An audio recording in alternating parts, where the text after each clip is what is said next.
A number of professional organizations, including the Academic Council for the United Nations System, the International Association on the Study of Forced Migration, the International Commission of Jurists, the East African Law Society, and the Law Society of Kenya.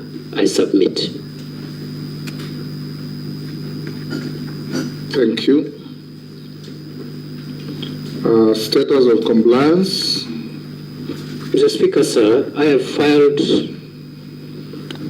to Parliament through the clerk my compliance with the Higher Education Loans Board, my compliance with the Kenya Revenue Authority in terms of tax compliance. I also have filed my compliance with all the other statutory bodies, including EACC, as well as the clearance from a recognized credit bureau, as was guided. And therefore, I want to submit, Mr. Speaker, that I've complied with all the statutory requirements as was guided by this House. And you have all the documents? Yes, I do. You'll pass them on to that sergeant next to you to give to Sarah Kyoko to have a look at. Does that include the certificates? Yes, yes. Okay, all right. She'll compare with the copies that you sent to Parliament.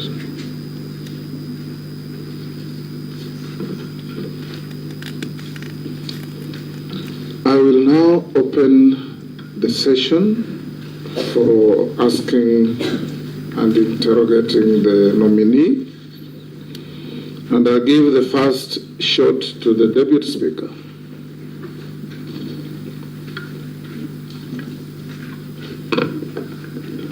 Professor Kindiki, I know this is within your knowledge that the Maraga Task Force on Police Reforms identified many challenges in the National Police Service, the Kenya Prison Service, and the National Youth Service as underfunding, endemic corruption, poor handling of human capital and development. So could you highlight for us some of the police reforms that you undertook during your just ended tenure as Cabinet Secretary for Interior Internal National Administration? And also, if approved, what are some of the measures that you will put in place to implement some of those recommendations? Thank you. Thank you very much, Mr. Speaker. I forgot to say between 2022 and 11 July 2024, I was the Cabinet Secretary for Interior and National Administration. Mr. Speaker, in response to the question by the Deputy Speaker, I respond as follows. That the task force that was established to recommend legal, policy, institutional, and other reforms in the National Police Service and the Kenya Prison Service made far-reaching recommendations on a number of issues, including welfare issues, leadership and accountability issues, career progression and succession management in the National Police Service, and also operational capabilities, equipment, and so forth. Mr. Speaker, sir, that task force recommended 221 recommendations that require administrative action. It also recommended a further 178 recommendations which require funding but do not require any changes in law or policy. The task force recommended another 177 recommendations, which may not require funding, but require legislative and policy changes. And finally, the task force recommended 23 recommendations in connection with the National Police Service, not the Kenya Prison Service. 23 of them that require consultations and concurrence with the National Security Council. We have, in the period when I have been the Cabinet Secretary for Interior, we've been able to take action on some of the recommendations that did not require legal or policy changes. For example, we've rolled out a massive police equipment modernization program, which will be rolled out in 5 years. And already, under my leadership, we were able to convince the government and the National Treasury to allocate 7 billion shillings, which has already been spent to buy air and land assets to assist officers who have been exposed to great danger, those that are helping to keep the country safe in the front line, in the fight against terror, the fight against banditry and other sophisticated organized crimes. And therefore, this equipment is already up and running, especially mine resistance, ambush protected vehicles, armored personnel carriers, personal protection equipment, and also aerial unmanned vehicles, which are commonly known as drones.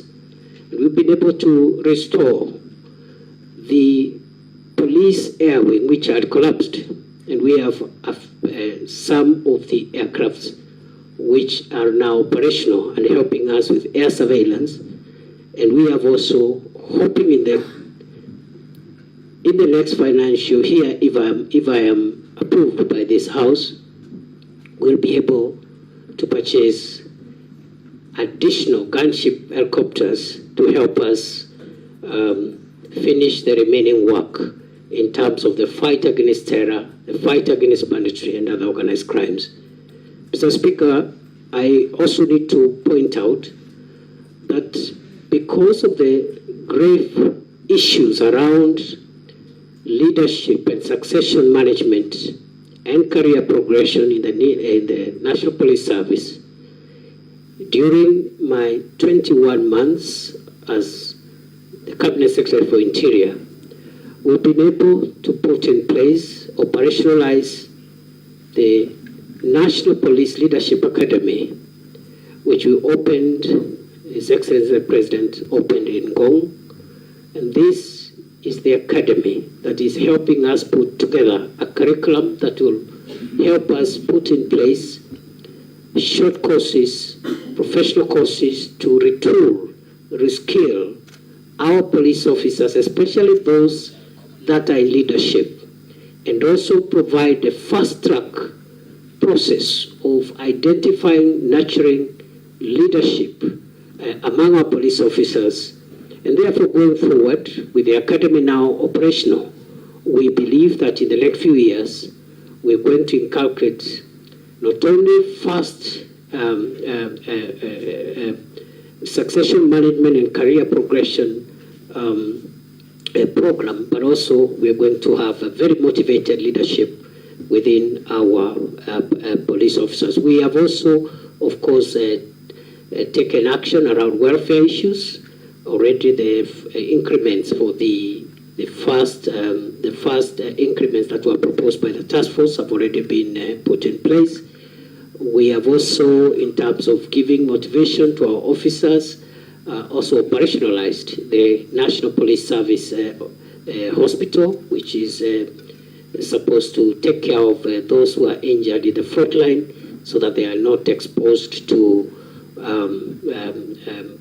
health or even subsequent risks when they visit ordinary hospitals. So by and large, that's what we've done. And finally, on the proposals that require legislative reforms and policy reforms, we have formulated about 6 pieces of legislation which are ready. They are just waiting for stakeholder participation, and then they'll be conveyed to Parliament through Cabinet. And if I can highlight this as I end that response, Mr. Speaker, they include, number one, the National Police Service Amendment Bill 2024, the National Police Service Commission Amendment Bill 2024, the National Forensic Laboratory Bill, Services Bill 2024. We have also formulated a bill which will also assist us in the leadership and the command oversight in the National Police Service. I submit. Thank you, Majority Leader. Thank you, Honourable Speaker. My question to the CS nominee relates to just where he stopped on the legal and legislative proposals that he was considering before his exit from the ministry, and also around the issue of implementation of Article 37 of the Constitution on the right of Kenyans to picket, assemble, demonstrate peaceably. And CS, you have seen in the recent past a lot of confrontations between members of the public and the police.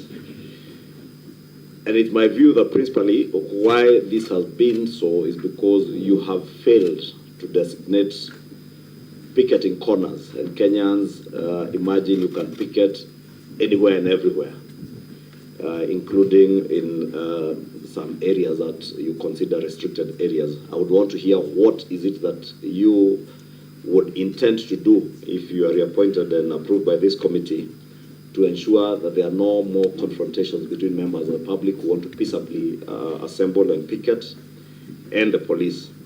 Two, there seems to have been a complete breakdown in administrative and security structures in the country.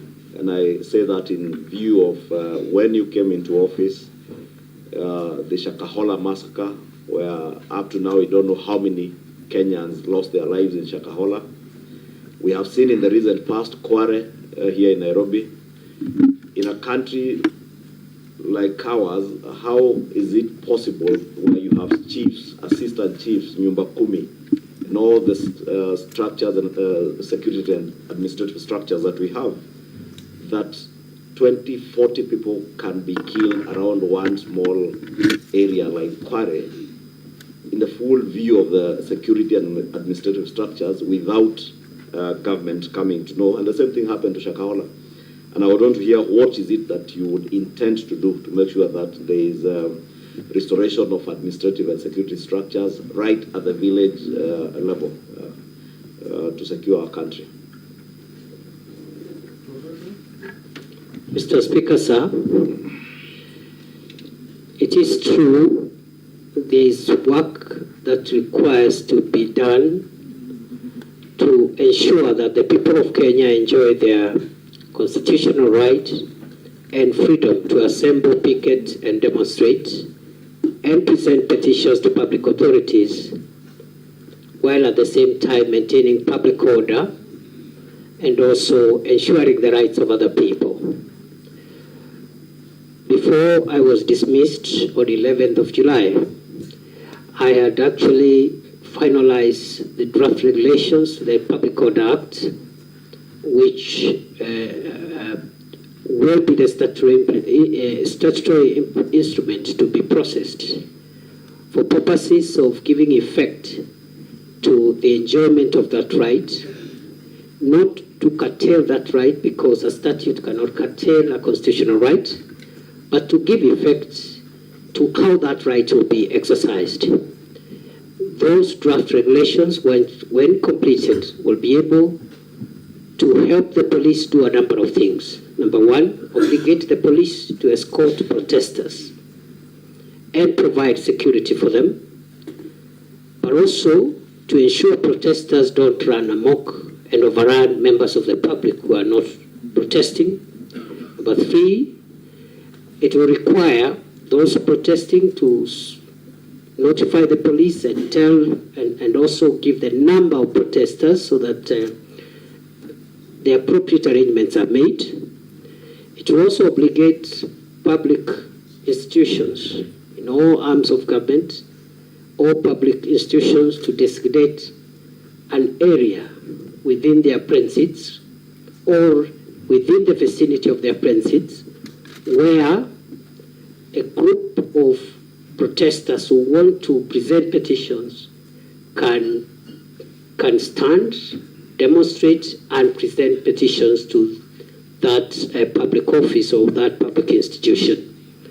Those regulations also will of course ask protesters to also be responsible for their own conduct, and therefore we hope that if I am approved, this is a low-hanging matter. It's something that we can process in the shortest time possible to avoid a situation like what we've had in the past 1 month of protests which are unmanaged and which have exposed us to deaths and destruction of property and a lot of inconvenience to the people of Kenya. On the second question by the leader of the majority party, it is true that we have experienced a number of security incidents that should not have happened in the first place. And let me say that first and foremost, the Shakahola incident didn't happen when it became public. It happened over quite a number of years, and it's an indictment actually on our ability as a country to be able to prevent some of these sophisticated crimes from hurting our people. I am on record to having apologized on behalf of previous and the present administration for that breach, because the radicalization and the criminal activity around Shakahola began in 2019-2020. But the manifestation in terms of people dying and being buried was something that happened sometimes in 2022. And the Shakahola incidents will remain the most tragic security breach in the history of our country. We have never had a security breach of that magnitude in our country. We have learned the lessons. 2 days ago, the task force that the president had appointed has helped to give us some of the recommendations on what we need to do to avoid that going forward. But also, we believe that the public officials, including security officers who are in charge, must also have their day in being made accountable. We had proposed the establishment of a commission of inquiry to help us put together the accountability process so that we can have recommendations on prosecution and other action. But the commission of inquiry was stopped by our courts, and we were unable to move. But with or without the commission of inquiry, I want to assure the people of Kenya, if I am approved, one of my priorities will be to make sure that the accountability for the crimes in Shakahola by public officials, including security managers of all arms, of all agencies of the state, must proceed as a way of making sure that we do not have this kind of thing happening again. It is true also recently we had an incident which is actively under investigations around Kware area. Again, the same reasons, gaps in the Ngao and Nyumba Kumi structures, and also our intelligence collection ability. And I just want to say that now that we have finalized the proposals and we know what we need to do to reform our National Police Service, my next assignment, if I am approved by this House, will be to initiate far-reaching reforms in the national government administration system to ensure that we restructure the Ngao system, make it more responsive, modernize it, and distribute it to the lowest level in a manner which helps us to avoid incidents like this when we have serious security breaches, yet we have government officials paid by the people of Kenya to make sure that the country is safe. So I want to admit those were very unfortunate incidents, and national security being a work in progress and a perpetual project, we have learned the lessons, and we are going to make sure that we strengthen and seal the gaps to ensure that we make our homeland safer than it has been before. Thank you. Minority Leader. Thank you, Mr. Speaker.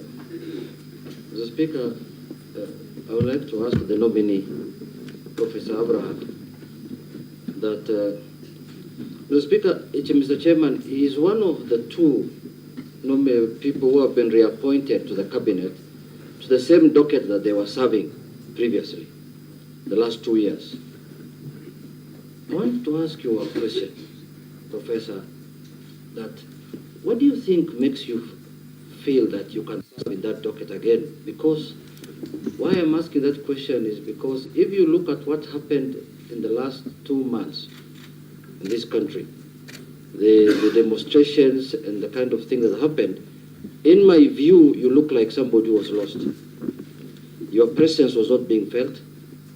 Your omnipresence was not being felt, if I may say so, because you could see abductions were happening, human rights abuses were happening, but the minister's voice was not being heard in that situation. What do you think, what makes you think that you can serve again in the same docket? But the next question is that you have also seen widely, you have been widely accused the last 2 months or the last 1 year that you've presided over human rights abuses from time you've been appointed CS till last month.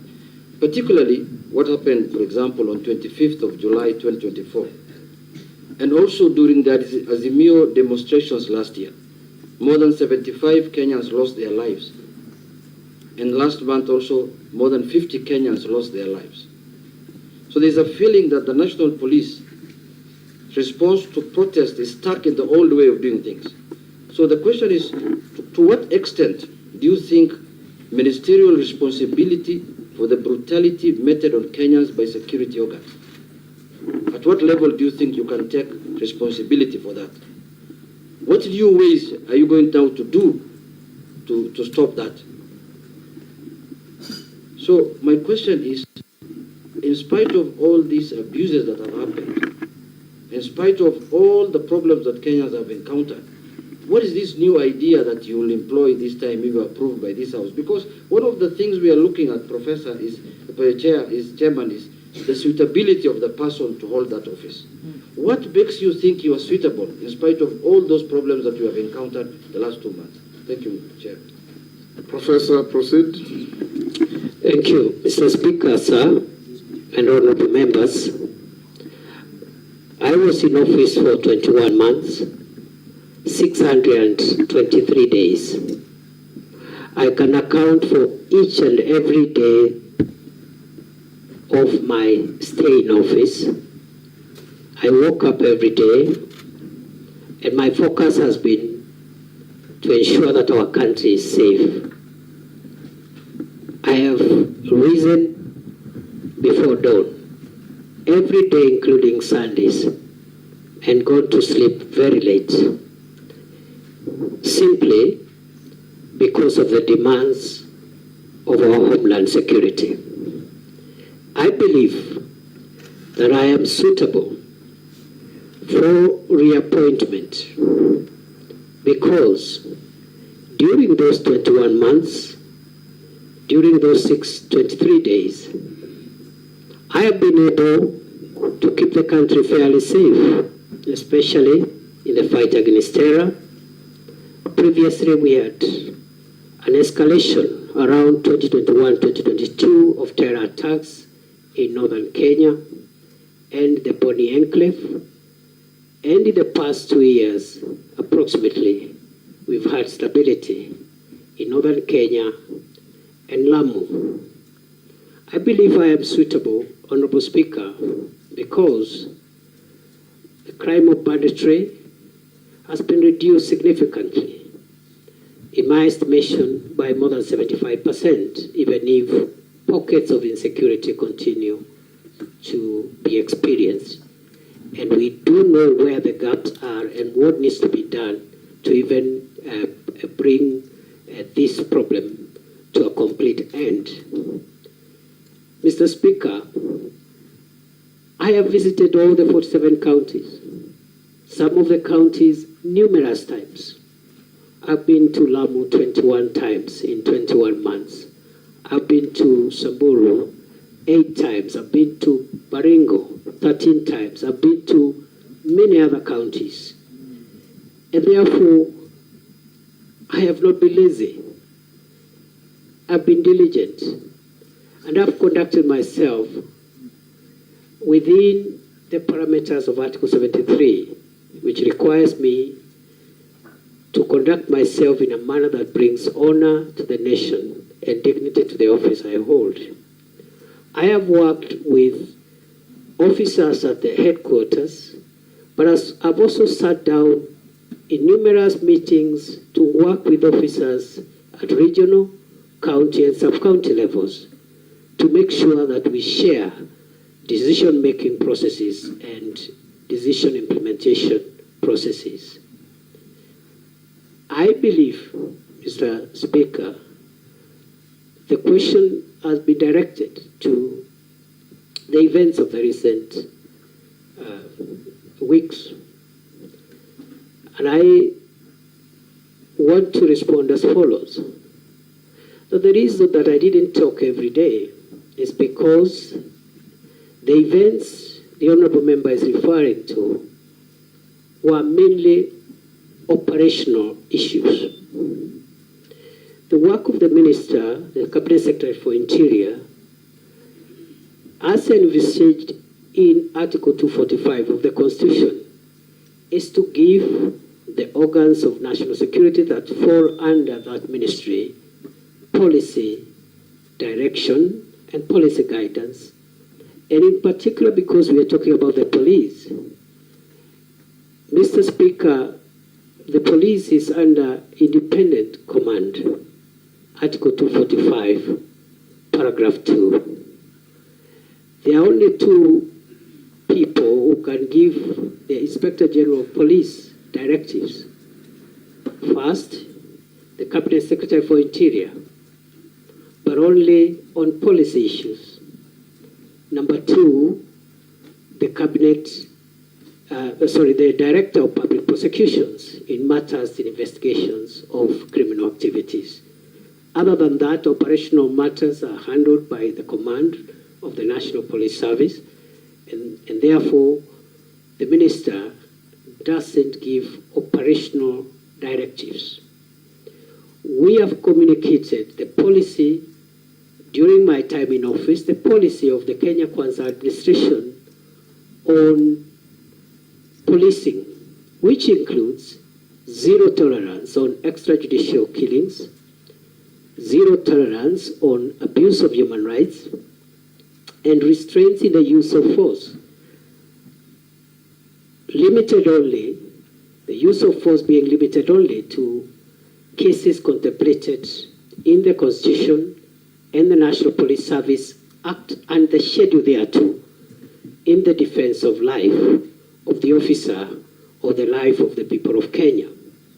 Therefore, it is unfortunate that during a recent protests, we witnessed the death of 42 Kenyans. We also had injuries, 486 civilians and 385 police officers were injured. we had about 1,387 arrests.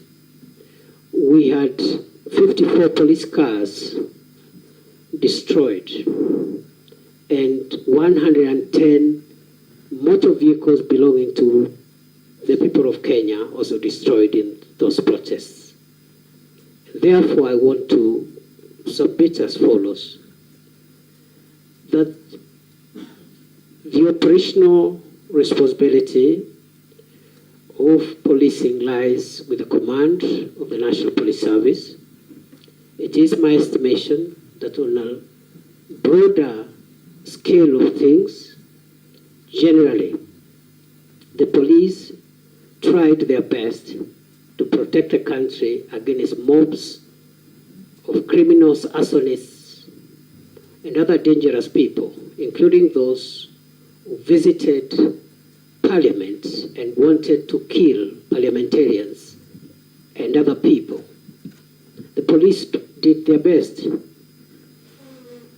And in the event, as it is possible, that any officer went beyond what is allowed in terms of the use of force, it is now the work of the Independent Police Oversight Authority and other accountability agencies to help the country to bring to closure the issue of justice for excess use of force.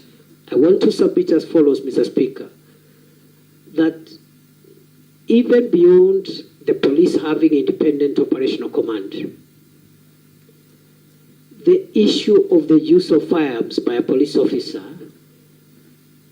is individual.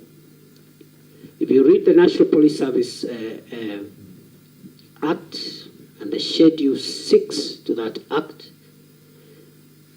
every police officer has individual responsibility on how they use firearms. You cannot, the Inspector General of Police will not be there to tell the police, the officer, shoot this one, don't shoot this one. There will be an operational order that will generally guide the police officer. So the accountability of the IG will be on the operational order, which is publicly available, whether that operational order met the constitutional threshold, but the use of force by individual officers is an individual responsibility issue. Other than that, I commend generally those officers who tried their best in very difficult circumstances to help the country come to terms with what happened, and hope and will see to it, if I am reappointed, that the accountability for those who violated the law is pursued conclusively. I submit.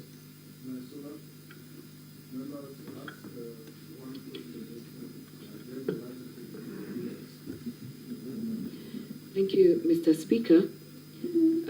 This question will just require yes or no, so then I'll be able to ask the next one. So, Professor Kindiki, are you aware that for the last 2 years we have internally displaced persons in parts of the North Rift, that is Samburu County, parts of Baringo, Elgeyo Marakwet, and other parts of the North Rift? It's a yes or no? Yes. So, if this committee finds you suitable to hold this office again, what measures will you put in place to see that these families go back to their homes, and especially going children will go back to school and people can go back to their homes and live peacefully? Mr. Speaker, allow me to ask the last question, which is also, are you aware that there are people in the North Rift who were killed in broad daylight, in marketplaces, in towns, for example, in Samburu West, in Suguta town? There have been abductions, and this current administration, which you served in, during its campaigns and has continuously said that you will not have issues of abductions, issues of extrajudicial killings, but I want to put it across to you that it has been happening. There are people in those counties who are missing to date. They have been abducted. I want to ask you whether you're aware, And we have sufficiently been informed that it is alleged that it is security officers who have abducted these people. Is that one of your measures of ensuring insecurity is settled in these areas? And do you think, as a professor of constitutionalism and ensuring we follow the Constitution, is that the right way in ensuring fair justice even to those who are accused? Professor? Mr. Speaker, now that the kinetic operations that we launched in February 2023 has yielded significant fruits, the issue of the North Rift will not be complete until those that were displaced because of the violence meted upon them by bandit groups and gangs are returned to their homes. And therefore, it is going to be my priority, if I am approved by this House, to make sure that in line with the rights of every Kenyan under the Constitution and the relevant instruments, including international instruments on the prevention of internal displacement, we're going to resettle, facilitate the resettlement and reintegration of all communities that were displaced by the menace of banditry. Secondly, I've been asked to respond to the allegations about abduction. During my tenure as minister, I made it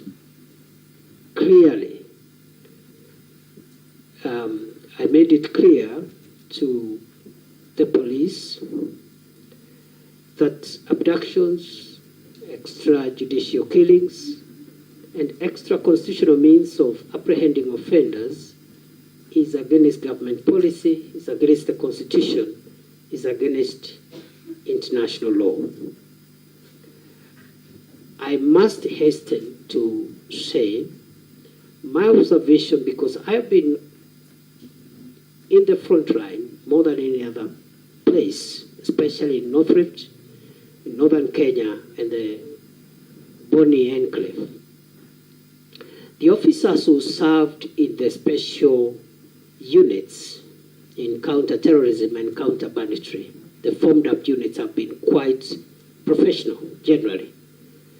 But just as I've said in the previous question, in the event there are any infractions, there are any reported infractions and excesses by the special forces that are helping us to fight banditry, again, IPOA and other accountability mechanisms must be put in place to ensure that we do not spoil the very good work that is being done by our officers in the front line. Some of them have died, others have lost limb, officers have been destituted. Chairman, I was saying that the nominee is a professor. The professors teach in the university, so you can answer questions like someone who is in class or teaching. I was requesting through the chairman that Professor, be concise and precise and to the point. I submit. Thank you. Nelson, we'll just come round. Thank you, Honourable Speaker. Professor